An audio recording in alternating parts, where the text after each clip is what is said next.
Okay, here is the $50 Doctrine, an elegy for the percentage trader. On the philosophy of trading a small account with absolute precision. The dollar is a distraction. Forget the number, forget what the account says in the currency of your rent, your groceries, your pride. The dollar figure on the screen is a trap dressed as information, and it will destroy you if you let it speak first. What a small account demands of its operator is not ambition measured in dollars.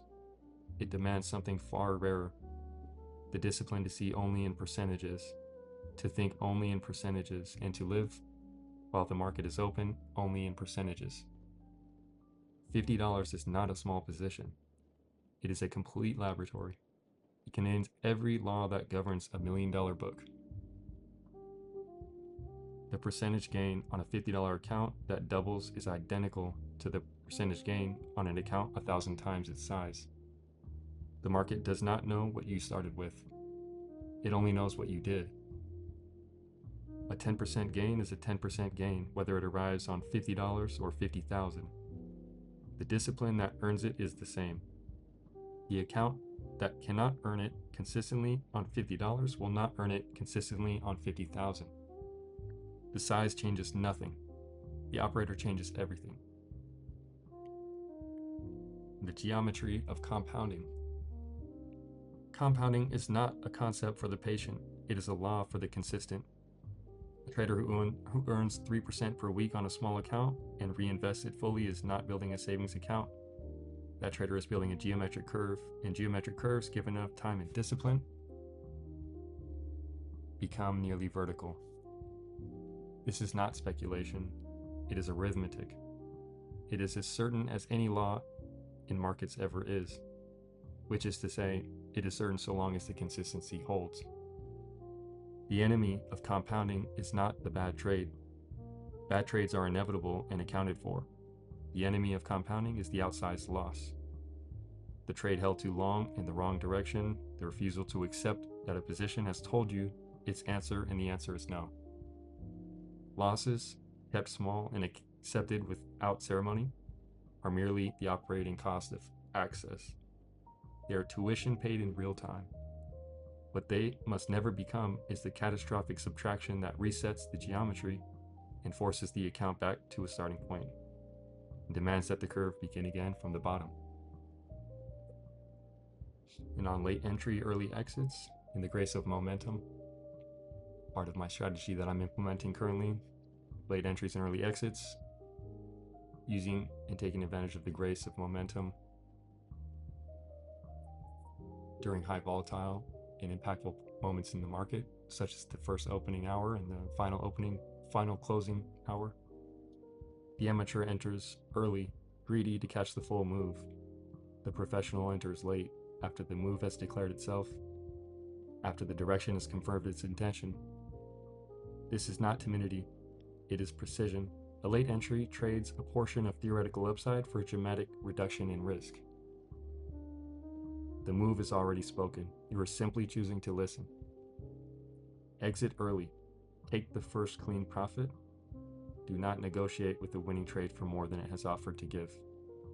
The trade that offers you 5% and you hold for 10% and receive negative 3% is not a lesson in patience. It is a lesson in greed dressed as ambition. The early exit preserves capital, preserves confidence, and preserves the compounding curve. There will be another setup. There is always another setup. But know this, there are trades that tell you they're exceptional.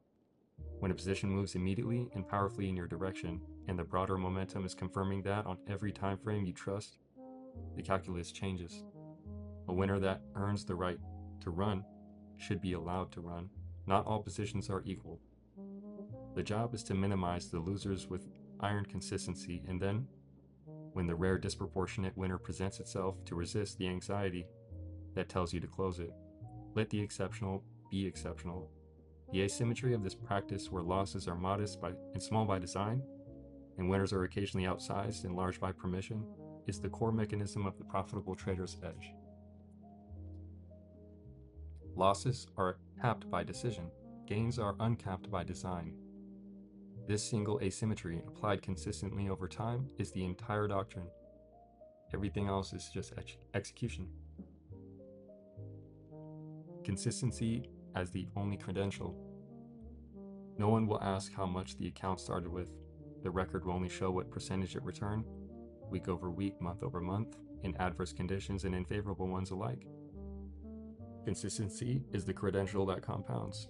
A 5% weekly return that holds through drawdowns and volatility and the quiet weeks when nothing moves is a more valuable demonstration of edge than a single 100% month, followed by silence.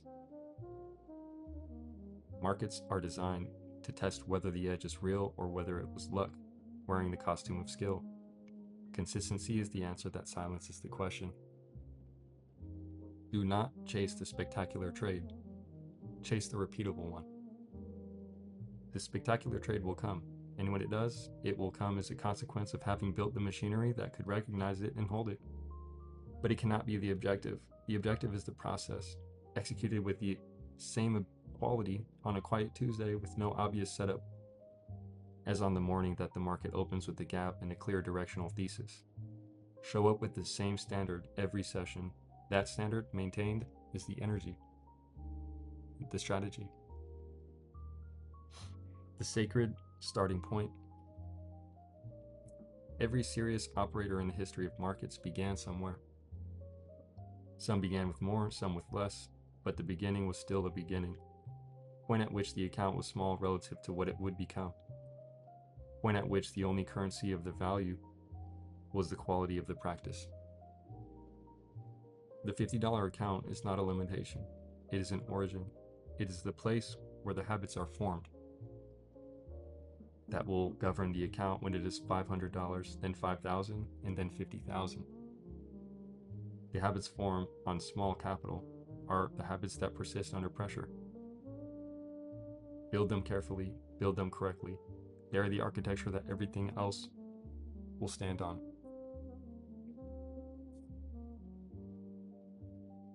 The size of the account does not determine the quality of the trader. The quality of the trader determines the size of the account.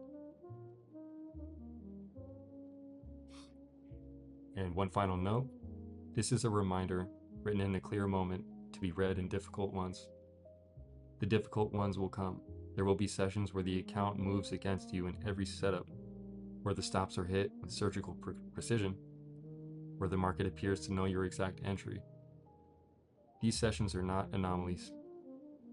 They're the tuition.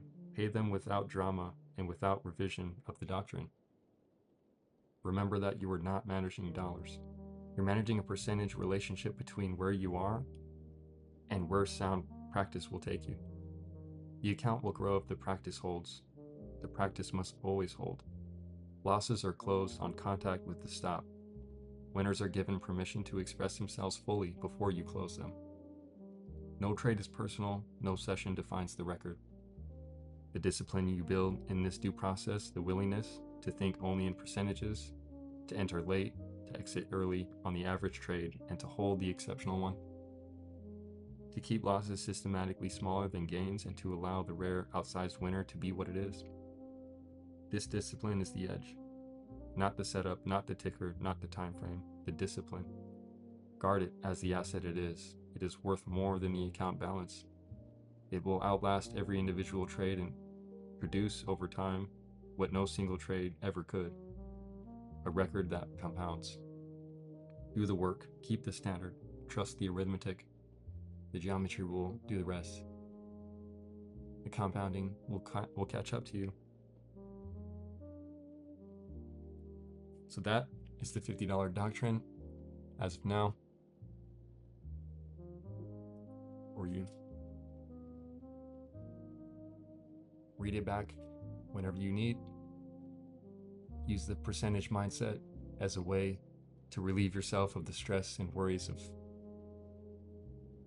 the cost and the price you have to pay, the tuition that you owe to the market in order to learn, to gain the experience in order to win.